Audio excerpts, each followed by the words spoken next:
भारत नेपाल जिला स्तरीय समन्वय समिति की बैठक मिथिला चित्रकला संस्थान सौराठ मधुबनी की सभा कक्ष में आयोजित की गई। जिला अधिकारी अरविंद कुमार वर्मा और सीडीओ धनुषा चक्रपाणी पांडे की संयुक्त अध्यक्षता में बैठक आयोजित हुई, जिसमें प्रमंडलीय आयुक्त मनीष कुमार एवं डीआईजी बाबूराम सहित दोनों पक्षों के प्रतिनिधि मंडल के सदस्यों ने भाग लिया। इस बैठक में आगामी लोकसभा आम निर्वाचन सहित विभिन्न मुद्दों पर विस्तृत रूप से द्विपक्षीय चर्चा की गई। बिहार के रास्ते भारत में नेपाल में फेक करेंसी के आगमन पर रोक लगाने पर विशेष रूप से चर्चा की गई। साथ ही आगामी लोकसभा चुनाव को लेकर दोनों देशों के बॉर्डर पर कड़ी सुरक्षा व्यवस्था का विशेष रूप से बल दिया गया।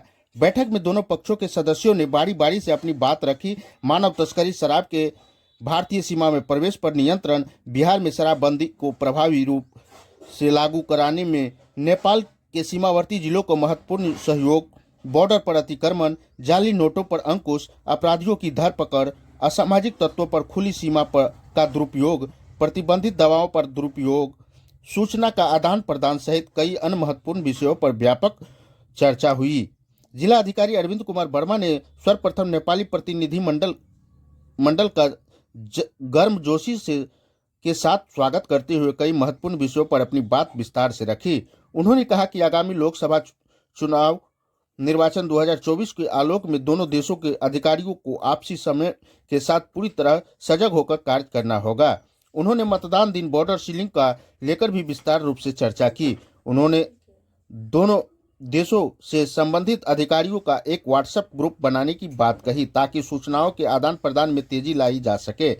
उन्होंने कहा कि भारत और नेपाल के दोनों देशों के बीच बेटी रोटी का संबंध है। उन्होंने कहा कि दोनों ही देशों के नागरिक के बीच आपसी प्रेम और सौहार्द बनी रहे, इसको लेकर हम निरंतर प्रयासरत है। उन्होंने कहा कि हमेशा से ही दोनों पक्ष विभिन्न मुद्दों पर आपसी बातचीत से सभी बातों का हल निकालते आए हैं, जिसमें कई विषयों पर आपसी सहमति भी जताई गई। प्रमंडलीय आयुक्त मनीष कुमार ने कहा कि भारतीय लोकतंत्र विश्व का सबसे बड़ा वह महत्वपूर्ण लोकतंत्र है। उन्होंने बैठक को अत्यंत महत्वपूर्ण और फलदायी बताया। डीआईजी बाबूराम ने भी अपनी आगामी लोकसभा आम निर्वाचन दोनों देशों एक दूसरे को अपराधियों की सूची आदान प्रदान करने सहित कई विषयों पर अपनी बात रखी।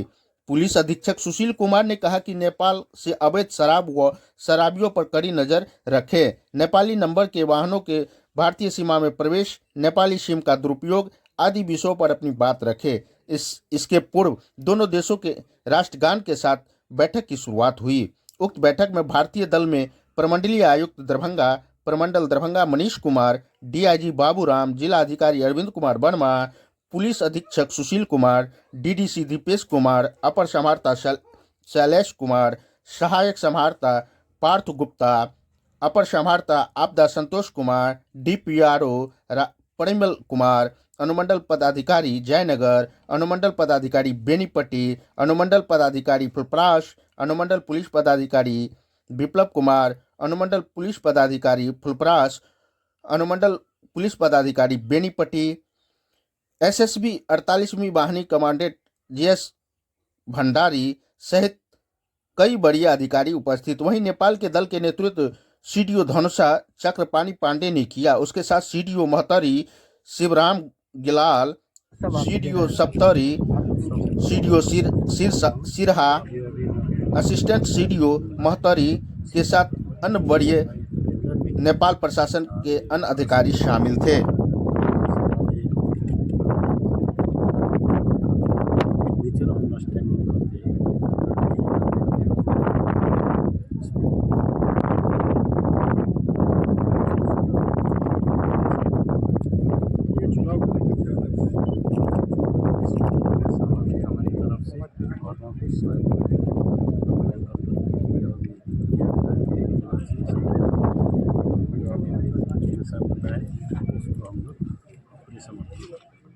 ये इंडो नेपाल ये क्वार्टरली मीटिंग होती है बॉर्डर जिलों की। आज इंडियन साइड से मधुबनी जिला के तरफ से सभी अधिकारी और हमारे नेपाली डेलीगेशन सीडीओ धनुषा के नेतृत्व में धनुषा सप्तरी महोत्तरी और सिरहा जिलों के सभी सीडीओ एसपी साहब और सभी अधिकारियों ने भाग लिया बैठक में। सभी जो क्रॉस बॉर्डर इश्यूज होते हैं, जैसे बिहार में बैन है उसके संबंध में चर्चा हुई, और इलीगल ह्यूमन ट्रैफिकिंग या इलीगल आर्म्स इन सब का जो मूवमेंट होता है, ड्रग्स का मूवमेंट, अन्य प्रकार के जो क्रिमिनल्स एक दूसरे की तरफ से अभिप्राय करते जाते हैं, उसके बारे में सूचनाओं का आदान प्रदान किया गया और काफ़ी सौहार्दपूर्ण माहौल में बैठक संपन्न हुई। विशेष रूप से जैसा कि आप जानते हैं कि लोकसभा चुनाव आने वाला है, तो उसके संबंध में उस समय पे मतदाताओं को प्रभावित करने के लिए कैश का मूवमेंट या लिकर का मूवमेंट या प्रेशियस मेटल या अन्य प्रकार के ड्रग्स और इलीगल आर्म्स के मूवमेंट की संभावना बनी रहती है, तो उसके विशेष रूप से अनुरोध किया गया और नेपाल साइड के CDOs ने, PSPs ने, नेपाल साइड के हमारे पास SSP हैं, उनके भी जो उनके पार्ट्स हैं, उन लोगों ने, सभी लोगों ने एकदम आश्वासन दिया है पूरे बॉर्डर को चेकिंग बढ़ाएंगे, चेक पोस्ट बढ़ाएंगे और सरहद निगरानी में रखेंगे, ताकि किसी प्रकार से लोकसभा चुनाव को प्रभावित करने के लिए लेकर अवैध रूप से या किसी प्रकार का कैश या अन्य कोई सामग्री उसका क्रॉस बॉर्डर मूवमेंट ना होने पाए। और मैं बहुत ही सक्सेसफुल रही।